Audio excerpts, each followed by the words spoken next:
All right, welcome to the FA40 podcast, the podcast for everything fitness after 40.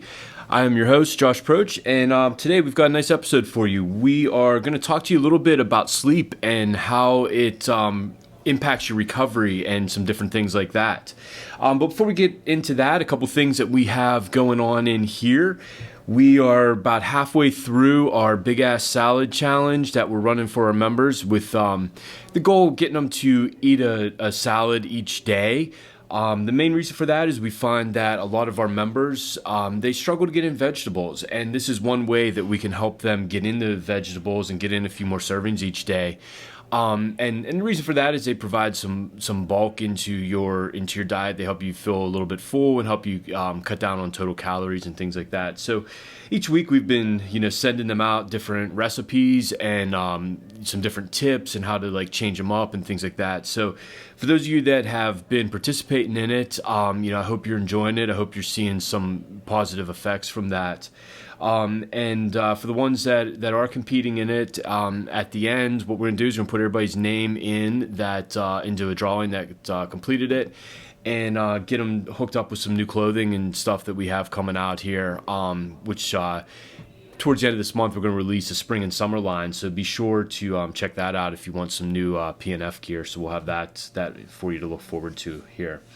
Also, we've got a volunteer night coming on with Inspired Hearts and Hands, who we do a lot of our food drive donations, Christmas toy donations with. But PNF and our members, we're going to be heading over to their warehouse, and we're going to help them go through and organize some things, kind of check expiration dates on some of the food items that they've gotten donated here recently, and things like that, and help them get it boxed up and ready to be sent out. So again, any members that are interested in doing that, let us know, and we'll get you set up with the details to go over and help out with that. So all right, so for today, we're going to talk about sleep and how it impacts your recovery, how to get better night's sleep, why we want to do that, why that's important, all that sort of stuff. So we've seen over the years that one of the things members really struggle with is getting in 7 to 9 hours of sleep. We see a lot of people, they're sleeping anywhere from 5-6 hours a night, and they're just kind of sleep deprived. And some people will say they feel fine, they feel that it doesn't seem like it is affecting them, until they actually start getting that 7 to 9 hours. And this is something personally that I noticed during the COVID shutdown. While we were shut down, I didn't have to get up for work first thing in the morning and to be in the gym. And I was able to regularly start getting 8 hours pretty much every night. And the stress aside from being shut and not knowing what the kind of the future of the business was, I felt really good from getting regular sleep like that, where before I was probably somewhere between 6.5, 7 hours. And that's something that me personally, I've just kept in place because I feel so much better with that 8 hours each night. And this is something I've heard just talking with clients that hadn't been sleeping that long. As they begin to incorporate that, they're like, I feel better. I have less aches and pains. I feel like I'm recovering from my workouts better. They experience less, I'm not going to say injuries, but it does reduce your risk of injuries. But the things that the achiness in the joints and all that sort of stuff, it starts to go away when you allow yourself to get enough sleep. And I know that that's hard for a lot of people, especially if you have kids, if you are very busy with work, if you're traveling a lot for work, that can be all a challenge there, especially if you're changing time zones and different things like that. So, some of the things here with sleep and exercise is as the intensity increases in your workout. So when I say intensity, that means, how hard we're pushing, how much weight we're lifting, the amount of work that we're doing in the session, the number of days, all that sort of stuff. As intensity increases, sleep needs to increase along with that. Unfortunately, that's not what a lot of people do. They will increase output or exercise output, but they don't increase their sleep to go along with that. And what that does is it creates this environment where the body starts to break itself down, and the results aren't as good. And what the reason for people really increasing their exercise intensity and output is usually done because they want to get a better result. So without adding the sleep and looking at that, it's going to be harder. It's going to be hard to get that result. So we need to, as exercise intensity increases, we need to increase our sleep duration as well. There's a lot of research that shows if you're less than 7 hours, that it's detrimental to your health. You're a lot more susceptible to illnesses, different things like that.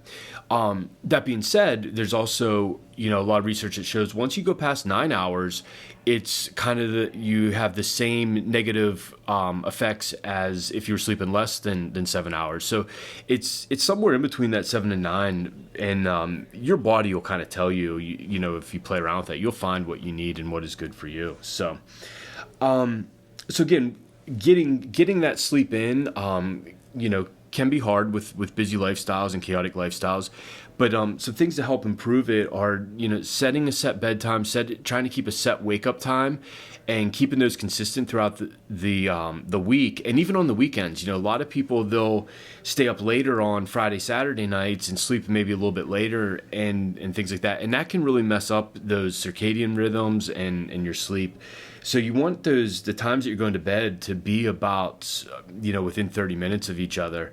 And Tammy and I, we kind of laugh all the time. Like by 10 o'clock, like we're just shot. It doesn't matter if it's weekend or not. And it's just like, our bodies are just starting to shut down. And there'll be some times, on like Saturday night where the kids will want to watch, movies and stuff. And, they're always like, you guys always fall asleep. And it's like, yeah, it's just our bodies just start shutting down. So, trying to keep that regular sleep schedule is really important.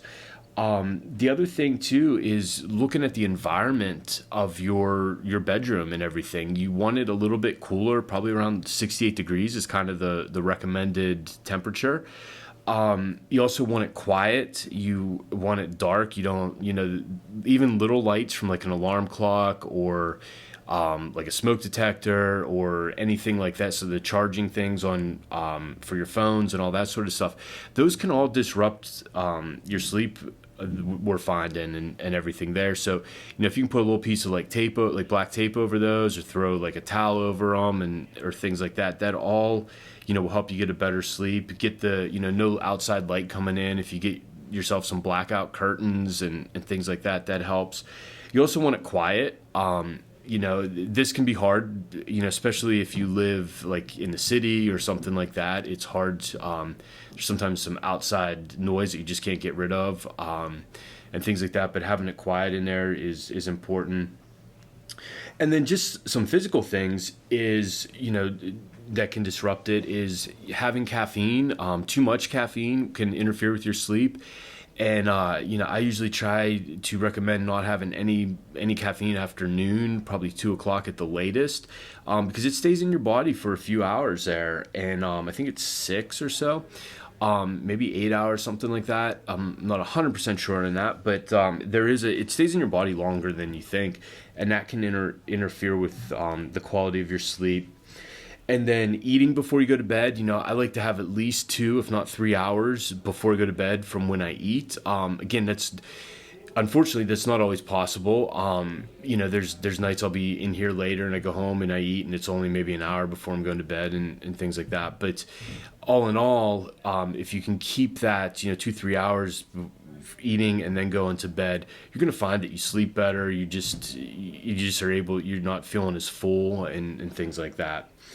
And then finding ways to kind of get your body to naturally wind down. Like I know it's hard if I'm like working on the computer or doing some things like that, and then I just go straight to bed. It's very hard for my body just to unwind. So taking, 20-30 minutes and almost having like a sleep routine where you are, maybe you're reading a book or reading something.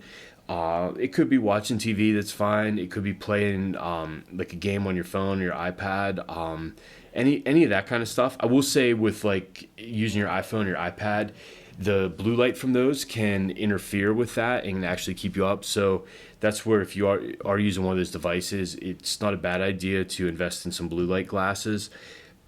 Because the blue light that's coming off of there will stimulate you to wake up. It's very similar to the early morning light at sunrise. So by putting those blue light blocking glasses, that helps your body not receive that signal that it's time to wake up.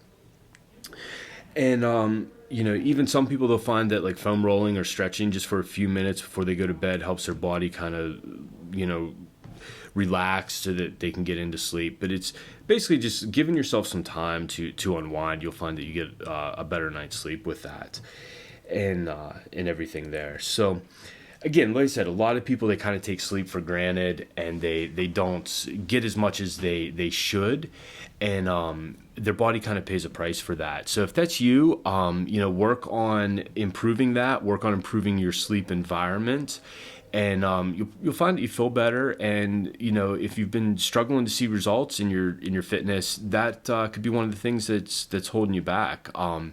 And you might find that you start seeing some changes in things just by increasing your sleep. So again, if you guys have any questions, reach out to us. We're here to help you, answer your questions, everything like that.